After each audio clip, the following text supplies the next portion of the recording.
नमस्कार दोस्तों, eminent coaching classes में आपका स्वागत है। आज का जो हमारा टॉपिक होगा वो है सर्कुलेटरी सिस्टम पे। सबसे पहले हम बात करते हैं कि जो सर्कुलेटरी सिस्टम है इसको ब्रॉडली दो पार्ट्स में बांटा जाता है, जिसमें एक पार्ट होता है ब्लड वेस्कुलर सिस्टम, और दूसरा पार्ट होता है lymphatic system.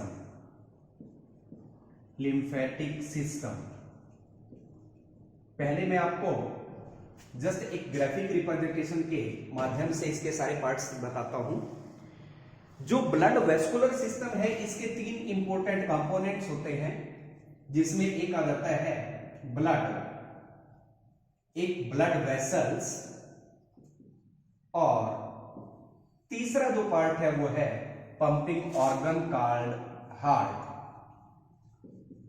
So blood vascular system के मेन तीन पार्ट हैं, ब्लड वेसल्स और हार्ट। जो लिम्फेटिक सिस्टम है इसके मेन चार कंपोनेंट्स होते हैं।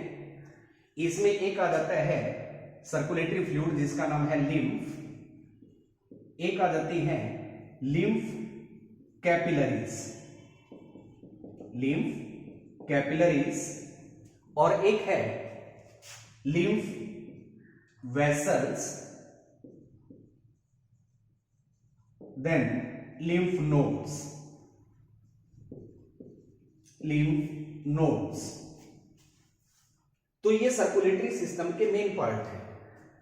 अब हम डिटेल में आज ब्लड की कंपोजिशन के बारे में इस वीडियो में पढ़ेंगे। तो स्टार्ट करते हैं ब्लड से। ब्लड ह्यूमंस में जो ब्लड होता है, एक अडल्ट ह्यूमन बीइंग के अंदर एवरेजली 5 to 6 लीटर ब्लड होता है। 5 to 6 लीटर। ये जो 5 to 6 लीटर ब्लड है इसका पीएच होता है नियरली 7.4। ब्लड की जो पीएच है वो 7.4 होती है। अगर हम ब्लड की कंपोजिशन की बात करें तो इसके भी दो इंपॉर्टेंट कंपोनेंट्स होते हैं। इसमें एक आ जाता है ब्लड कॉर्पसल्स और एक आ जाता है ब्लड प्लाज्मा। ब्लड कॉर्पसल्स और ब्लड प्लाज्मा। टोटल ब्लड का नियरली 45% पार्ट ब्लड कॉर्पसल्स होती हैं और 55% पार्ट ब्लड प्लाज्मा होता है। जो ब्लड कॉर्पसल्स होती हैं ये भी फर्दर तीन प्रकार की होती हैं। इनमें एक होती हैं रेड ब्लड कॉर्पसल्स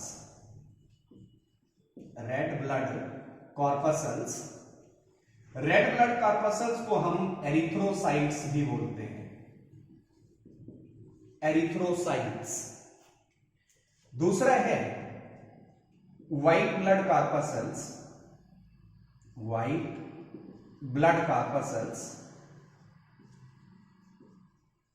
और जो व्हाइट ब्लड कॉर्पसल्स हैं दे आर कॉल्ड ल्यूकोसाइट्स। तीसरी है ब्लड प्लेटलेट्स,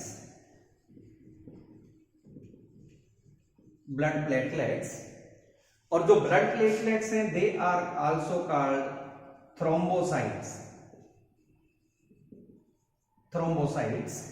तो ब्लड की कंपोजिशन में ब्लड कॉर्पसल्स फर्दर तीन प्रकार की हो गई, red blood corpuscles, white blood corpuscles और ब्लड प्लेटलेट्स। अब हम डिटेल पढ़ते हैं इन कॉर्पसल्स के कैरेक्टर्स की। सबसे पहली बात याद रखना कि जो हमारा ब्लड होता है, ह्यूमन का जो ब्लड होता है, जैसे मैंने बताया कि एक अडल्ट ह्यूमन बीइंग में नियरली 5 to 6 लीटर ब्लड होता है। एक्चुअली ब्लड के अगर हम बॉडी के अंदर टोटल वेट की बात करें तो it is nearly 1/12 of the total weight of the body. मानव का जो शरीर का वजन होता है उसका लगभग 1/12वां हिस्सा ब्लड होता है। तो रेड ब्लड कॉर्पसल्स यानी एरिथ्रोसाइट्स इनका जो कलर है पूरे ब्लड का कह सकते हैं जो कलर है वो रेड होता है, that is due to presence of haemoglobin in RBC. Actual में जो ब्लड का कलर रेड हमें नजर आता है वो बल्क में नजर आता है। अगर आप ब्लड की ड्रॉप की एक वेरी थिन स्मीयर बनाते हैं तो वो आपको समवट येलोइश ऑरेंज कलर में नजर आएगी, बट बल्क में रेड कलर का blood due to presence of haemoglobin नजर आता है। अब इसमें जो रेड ब्लड कॉर्पस्कल्स हैं इनके कैरेक्टरिस्टिक्स की बात करते हैं। सबसे पहले तो यही होगी कि जो रेड ब्लड कॉर्पस्कल्स हैं इनकी वजह से ब्लड का कलर रेड होता है, वो भी due to presence of haemoglobin. दूसरी बात आपने बतानी है कि जो ह्यूमंस में आरबीसी होती हैं ये या तो आप वर्ड यूज कर सकते हैं कि बाई कनकेव शेप की होती हैं और you can say circular shape की होती हैं। तीसरी बात आपने बतानी है कि एक नॉर्मल पर्सन में 1 मिलीमीटर क्यूबिक ब्लड के अंदर रेड ब्लड कॉर्पस्कल्स की जो संख्या होती है वो 4.5 to 5.5 मिलियन होती है।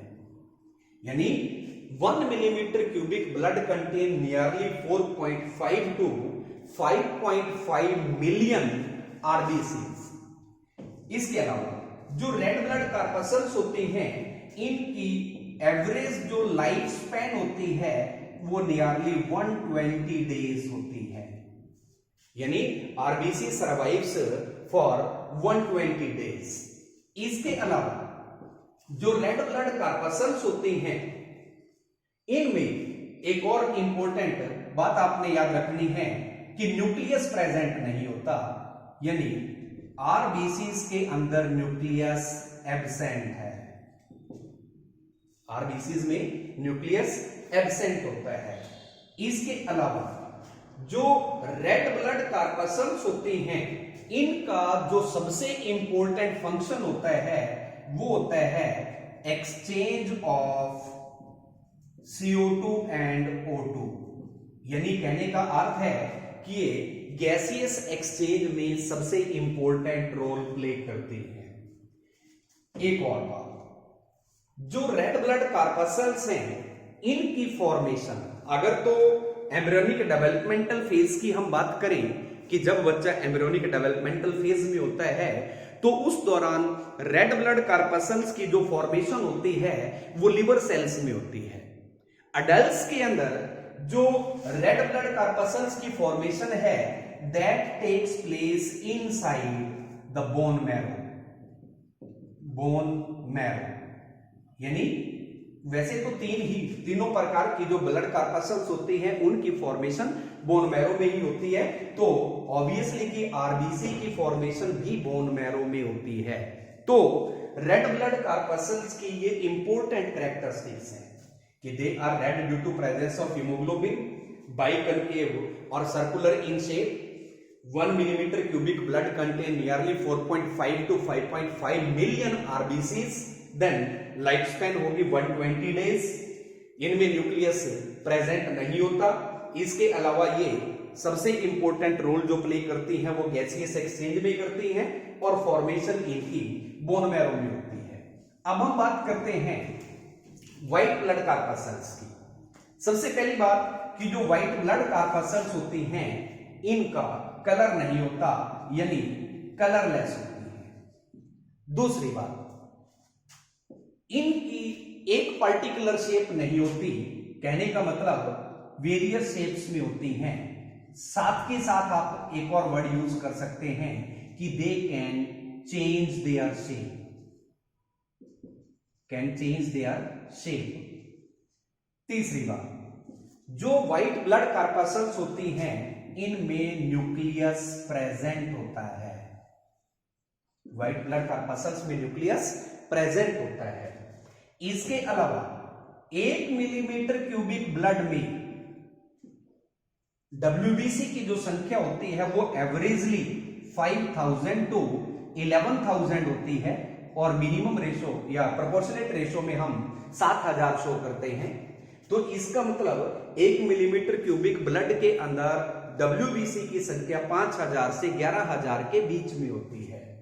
इसके अलावा जो व्हाइट ब्लड कॉर्पस्कल्स होती हैं, इनकी जो लाइफ स्पैन होती है, कुछ एक सिर्फ 12 आवर्स के लिए सर्वाइव करती हैं और एवरेजली 2 to 3 डेज इनकी लाइफ स्पैन होती है।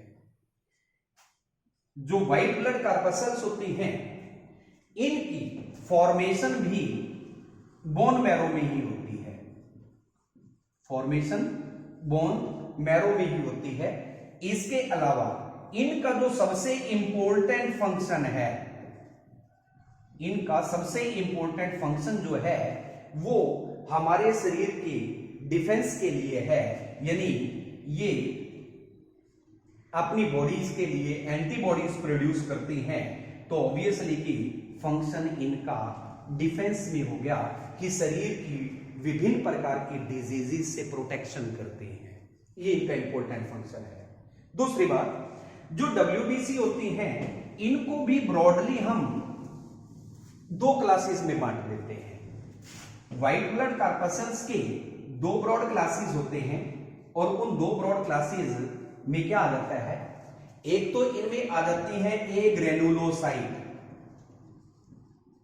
ए ग्रेनुलोसाइट्स नाम से ही पता चल रहा है कि ये वो व्हाइट ब्लड कॉर्पस्कल्स होती हैं जिनके साइटोप्लाज्म में साइटोप्लाज्मिक ग्रेन्यूल्स प्रेजेंट नहीं होते। तो ए ग्रेनुलोसाइट्स फर्दर 2 प्रकार की होती हैं। इनमें एक होती हैं मोनोसाइट्स और एक होती हैं लिम्फोसाइट्स।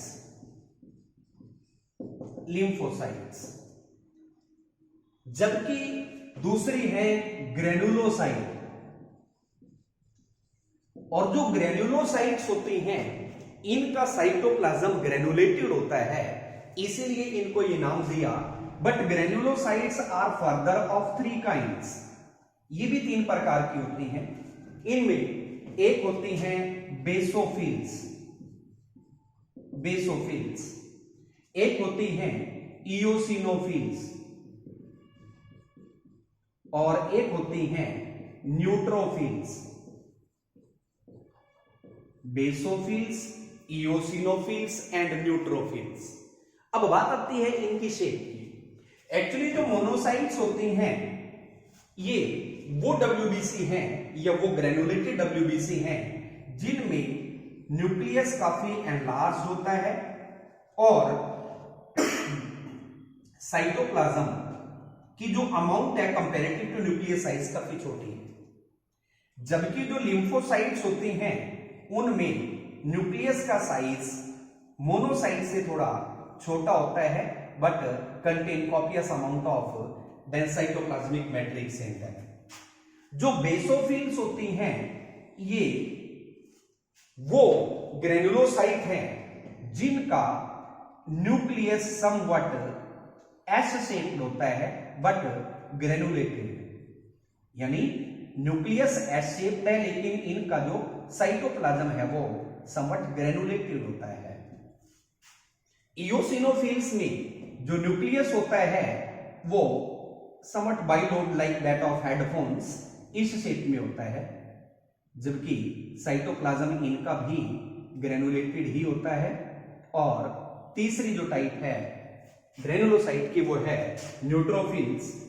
जो न्यूट्रोफिल्स होती हैं, इनका जो न्यूक्लियस है वो काफी इरेगुलर शेप में होता है, जबकि इनमें भी साइटोप्लाज्म ग्रेनुलेटेड फॉर्म में एग्जिस्ट करता है। इसके अलावा रेड ब्लड कॉर्पस्कल्स होगी, व्हाइट ब्लड कॉर्पस्कल्स होगी, तीसरा है ब्लड प्लेटलेट्स। आप स्क्रीनशॉट आसानी से ले सकते हैं। अगर आप नोट नहीं कर पा रहे हैं टाइमली तो आप स्क्रीनशॉट लेकर के ये बाद में नोट कर सकते हैं लेक्चर में। अब हम बात करते हैं ब्लड प्लेटलेट्स की। देखिएगा, जो ब्लड प्लेटलेट्स हैं ये तीसरे टाइप की ब्लड कॉर्पस्कल्स होगी। सबसे पहली बात, जो ब्लड प्लेटलेट्स होती हैं 1 मिलीमीटर क्यूबिक ब्लड में इनकी संख्या 2.5 मिलियन, और वो भी 0.152 to 2.5 मिलियन तक होती हैं। दूसरी बात, जो ब्लड प्लेटलेट्स होती हैं इनकी जो लाइफ स्पैन होती है वो averagely 3 to 7 days, maximum up to 10 days होती है। इसके अलावा ब्लड प्लेटलेट्स जो होती हैं इनकी जो फॉर्मेशन है वो भी बोन मैरो में होती है। जो ब्लड प्लेटलेट्स हैं इनका जो सबसे इंपॉर्टेंट रोल है वो ब्लड क्लॉटिंग में है। ब्लड प्लेटलेट्स जो हैं ये ब्लड क्लॉटिंग में इंपॉर्टेंट रोल प्ले करती हैं। बट यू नो कि जो विटामिन के है that is essential for clotting of blood, but उसमें blood platelets important role play करती हैं। तो ब्लड की कंपोजिशन में 3 प्रकार की ब्लड कार्पासल्स होगी। अब दूसरा पार्ट जो है वो ब्लड प्लाज्मा का है। देखिएगा, रेड ब्लड कार्पासल्स, व्हाइट ब्लड कार्पासल्स और ब्लड प्लेटलेट्स, तीनों के मेन कैरेक्टर मैंने आपको बता दिए। अब अपन बात करते हैं ब्लड प्लाज्मा। जो ब्लड प्लाज्मा है ब्लड का वो पार्ट है जिसमें नियरली 90 to 92%, 90 से 92% वाटर प्रेजेंट होता है। टोटल ब्लड का मैंने बताया था आपको ये 55% पार्ट होता है। इसके अलावा ब्लड प्लाज्मा के अंदर डिफरेंट काइंड के प्लाज्मा प्रोटीन्स प्रेजेंट होते हैं। प्लाज्मा प्रोटीन्स भी क्या, जैसे एल्बुमिन है, ग्लोबुलिन है, थ्रोम्बिन है, प्रोथ्रोम्बिन है, हेपेरिन है, ये डिफरेंट प्लाज्मा प्रोटीन्स प्रेजेंट होते हैं जो लगभग 6 से 7% मात्रा में होते हैं। इसके अलावा ब्लड प्लाज्मा के अंदर प्रेजेंट होते हैं काफी डिसॉल्व्ड मिनरल्स लाइक सोडियम है, पोटेशियम है, कैल्शियम है, मैग्नीशियम, ये डिफरेंट मिनरल्स ये सिर्फ 1 से 2% होते हैं। और कुछ मात्रा में प्रेजेंट होते हैं टॉक्सिक वेस्ट। ब्लड प्लाज्मा में टॉक्सिक वेस्ट भी प्रेजेंट होते हैं। तो ये ओवरऑल हमारे ब्लड की कंपोजिशन की बात आती है। दूसरी बात एक और छोटी सी जो आपको याद रखनी है, कई बार कॉम्पिटिटिव पॉइंट ऑफ व्यू से क्वेश्चन पूछ लिया जाता है। हमारा जो ब्लड होता है वो कभी भी ब्लड वेसल्स में जमता नहीं है, कोएगुलेट नहीं होता। कारण ये होता है कि हमारे ब्लड के अंदर एक नेचुरल एंटीकोएगुलेंट प्रेजेंट होता है। नेचुरल एंटीकोएगुलेंट प्रेजेंट होता है और उस नेचुरल एंटीकोएगुलेंट का नाम होता है हेपेरिन। सो हेपेरिन एक पर्टिकुलर काइंड का प्रोटीन है which act as an important natural anticoagulant which does not let the blood to coagulate inside the blood vessels. So this one is about composition of blood in human beings.